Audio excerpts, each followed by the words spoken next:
शहजाद ये कहिएगा, अब इस सारे सागा के बाद पाकिस्तान तहरीक इंसाफ का मुस्तकबिल आप क्या देखते हैं? आज अली अमीन साहब ने तो ऐलान किया कि एहतजाज जारी है, किसी ने कॉल ऑफ नहीं किया है। कभी कभार लीडरशिप नहीं भी होती तो इसका मतलब ये नहीं है कि एहतजाज खत्म हो गया। अच्छा, गंडापुर साहब के साथ तो मेरे ख्याल से उनके वर्कर्स ने जो किया है उसी से उनको अंदाजा हो जाना चाहिए कि उनकी इस वक्त कबूलियत क्या है। मतलब उनको वॉशरूम तक जाने की इजाजत नहीं थी, क्योंकि उन सबको ये लग रहा था कि वो भाग जाएंगे और जैसे पहले केपी का हाउस में भाग गए थे ऐसा ही कुछ करेंगे। उनको ना वॉशरूम जाने की इजाजत थी, ना कहीं और जाने की इजाजत थी। तो मुझे नहीं पता वो किस एहतजाज की अब बात कर रहे हैं। देखिए, फौरी तौर पर तो मेरे ख्याल से एक जो बार्गेनिंग हैंड था तहरीक इंसाफ का वो मजीद कमजोर होगा, क्योंकि उन्होंने अपनी फाइनल कॉल भी आजमा के देख ली, उसमें भी उनको कोई फायदा नहीं हुआ। तो जो भी उनकी बार्गेनिंग पोजीशन थी वो तो कमजोर हुई है। लेकिन यहाँ पे अलीना, अगर हम ये बात करें ना कि हारा कौन जीता कौन, सियासी तौर पे तो ये आप कर लेंगे। कल वो मिनिस्टर्स आके जो है मजाक भी उड़ा रहे थे, लेकिन ये फैक्ट है अभी जो बात की मेमन ने, सलीम साफी साहब ने, या जानों का ज़िया हुआ है, दोनों तरफ से हुआ है। मतलब ये भी अब हमने देख लिया कि रियासत जो है वो मुल्क के दूसरे हिस्से में तो हमने देखा है कि कोई नई बात नहीं थी कि गोलियां भी चलती हैं एहतजाज पे। आज हमने ये इस्लामाबाद में भी होते हुए देख लिया है। तो ये कितने अरसे तक सरवाइव करेगा? देखिए, तहरीक इंसाफ की जो हिस्ट्री है ना कि एस्टैब्लिशमेंट के साथ मिलकर हमलावर होने की, वो तो बड़ी पुरानी है, उस पर हम बहुत मरतबा बात भी कर चुके हैं। लेकिन इस वक्त ये कहना कि क्या वही तर्ज अमल है, मेरे ख्याल से वो दुरुस्त नहीं होगा कहना। इस वक्त वो विक्टिम है। यानी कि आप ये देखें, और ये बात हम काफी दफा पहले भी कर चुका हूं कि इलेक्शन से पहले क्या था, सिंबल ले लिया उन्होंने, क्या किया, एहतजाज किया? नहीं, वो अदालत चले गए अपने केस लेकर, वहां से भी उनको रिलीफ नहीं मिला। इलेक्शंस में हम सब की तवक्कुआत ये थी सिंबल के बगैर वो हार जाएंगे, वो जीत गए, तो क्या उनको इख्तिदार मिला? नहीं, उनको इख्तिदार भी नहीं मिला। क्या हुआ? फॉर्म 47 बन के सामने आ गए। उन्होंने क्या किया? उस पर कोई एहतजाज किया, धावा बोला? नहीं, वो कहाँ गए? ट्रिब्यूनल्स के पास गए। जब ट्रिब्यूनल्स के पास गए तो हुकूमत ने ट्रिब्यूनल्स का कानून ही बदल दिया। फिर वो जब पार्लियामेंट में आए, माजी की तरह उन्होंने नहीं किया कि हम पार्लियामेंट में नहीं जाएंगे, हम चढ़ाई कर देंगे। वो पार्लियामेंट में गए, उन्होंने कहा कि हमारी रिजर्व सीट दे दो, तो वहां पे जो है रिजर्व सीट इलेक्शन कमीशन और बाद में अदालत ने उनको देने से इनकार कर दिया। जब उनके लोगों को पार्लियामेंट से गिरफ्तार किया गया तो उन्होंने स्पीकर साहब ने कमेटी बनाई, उन्होंने कहा ठीक है हम कमेटी में बैठ जाते हैं, बातचीत करते हैं। 26वीं तरमीम के हवाला हुआ तो उसी कमेटी में बैठ के बात हुई। जब उनको उम्मीद थी कि शायद ये चीफ जस्टिस हमारे खिलाफ है, जब कोर्ट में एक नॉर्मल प्रोसेस के जरिए नए चीफ जस्टिस आएंगे तो हम इंसाफ तलब करेंगे, तो आपने 26वीं तरमीम के जरिए जो सुप्रीम कोर्ट है उसी को बिल्कुल कमजोर कर दिया, आईनी बेंच अलग कर दिया, रेगुलर बेंच अलग कर दिया। मतलब इस पे कितनी मिसाल, प्रैक्टिस एंड प्रोसीजर में जब हुकूमत को नजर आया कि उनकी मर्जी के बेंच नहीं बन रहे, उन्होंने एक नहीं दो मरतबा प्रैक्टिस एंड प्रोसीजर बेंच के जरिए तब्दीलियां लेकर आ गए। तो अगर आप किसी जमात को दीवार से लगा देंगे बिल्कुल ही, तो फिर ऑप्शन क्या रह जाता है? या तो हम ये कहें कि ठीक है, माजी में ये होता रहा है कि जब एक हुकूमत अपना गलबा कायम कर लेती है तो फिर आप चुप करके बैठे रहें। अगर ये स्ट्रैटेजी है और इसी तरह चलना है तो फिर ठीक है। लेकिन जब आप ये कहते हैं कि आप बातचीत के दरवाजे बंद, आप बातचीत करें, एंगेज करें, तो मेरे ख्याल से एंगेजमेंट तो बहुत करने की कोशिश की है। और इसमें मसला ये होता है कि पार्टी के जो हॉक्स है ना, फिर वो सामने आते हैं। बुशरा बीबी कहेंगे हम डी चौक पहुंचेंगे। जो आपके नेगोशिएटर्स होते हैं, गौहर साहब की तरह, दीगर लोगों की तरह जो एंगेज कर सकते हैं, जो बातचीत कर सकते हैं, उनको आप पीछे धकेल देते हैं, आप पार्टी के हॉक्स को ले आते हैं। तो सलूशन तो इसका सियासी ही है और आपको बैठ के बातचीत करनी पड़ेगी। लेकिन शायद अभी गवर्नमेंट इतना स्ट्रांग फील कर रही है कि हमें जरूरत ही नहीं बातचीत की, हम इसी तरह जोर जबरदस्ती जो है 4-5 साल अपने निकाल लेंगे और फिर आगे देखेंगे क्या होता है। मेरे ख्याल से इस स्ट्रैटेजी को तब्दील होने की जरूरत है। उमर, जैसे ब्रेक से पहले शहजाद कह रहे थे और उन्होंने अपना आर्ग्यूमेंट यहाँ से शुरू किया कि ये मत भूले पाकिस्तान तहरीक इंसाफ विक्टिम भी है, क्या आप इत्तेफाक करते हैं उनके आर्ग्यूमेंट से?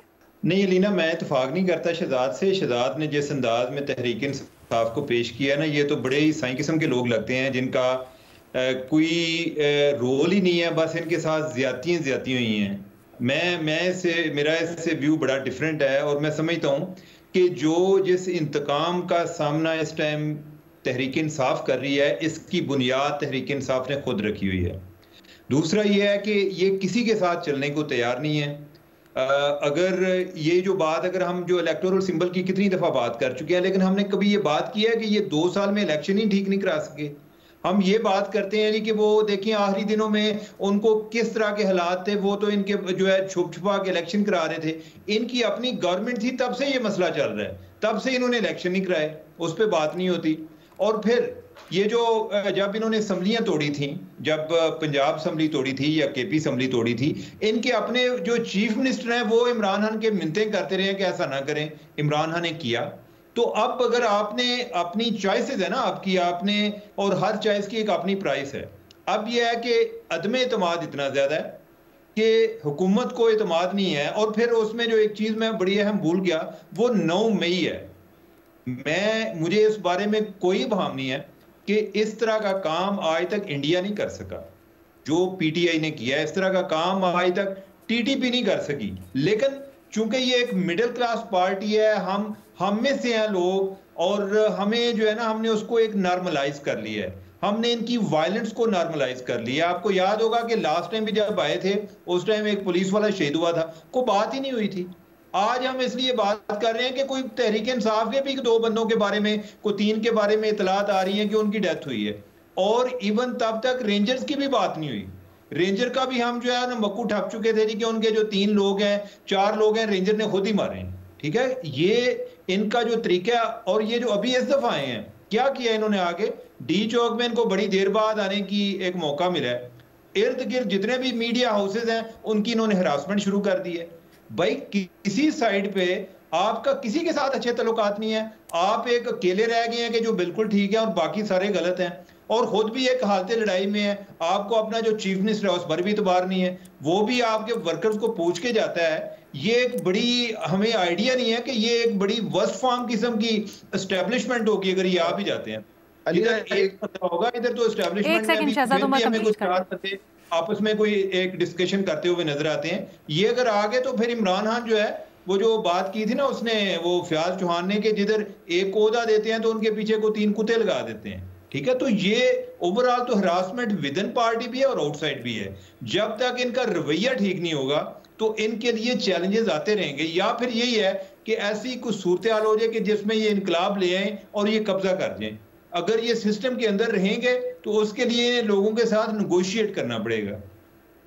शहजाद जी, अच्छा, मुझे तो ये नहीं समझ आया कि उमर ने मेरी किस बात से इख्तलाफ किया, क्योंकि मैंने खुद ये अपना जवाब इसी तरह शुरू किया था कि माजी का एक बड़ा खौफनाक तर्ज अमल रहा है तहरीक इंसाफ का, जिसमें 9 मई भी आ जाता है, जिसमें वो हिकमत अमली भी आ जाती है कि हम असेंबलियां तोड़ देंगे, हम कौमी असेंबली से इस्तीफा दे देंगे।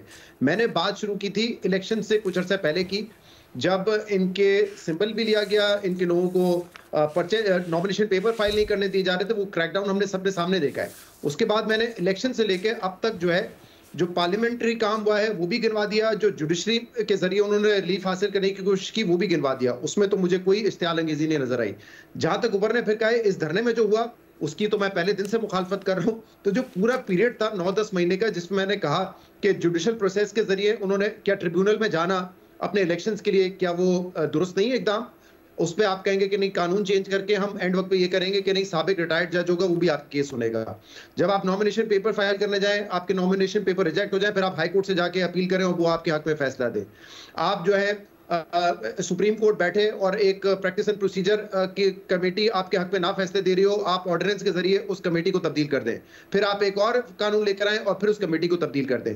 अगर आप कानून के साथ ये खिलवाड़ करते रहेंगे अपने सियासी मुखालफिन को दीवार से लगाने के लिए, तो इन दी एंड आउटकम क्या होगा? वो आउटकम होगा जिसकी मैं भी मुखालफत करता हूं और जिसकी मेरे ख्याल से उमर भी मुखालफत कर रहे हैं। बात यह है कि जो उमर कह रहे हैं कि तर्ज-ए-अमल बदलना पड़ेगा, उनका अपना रवैया बदलना पड़ेगा।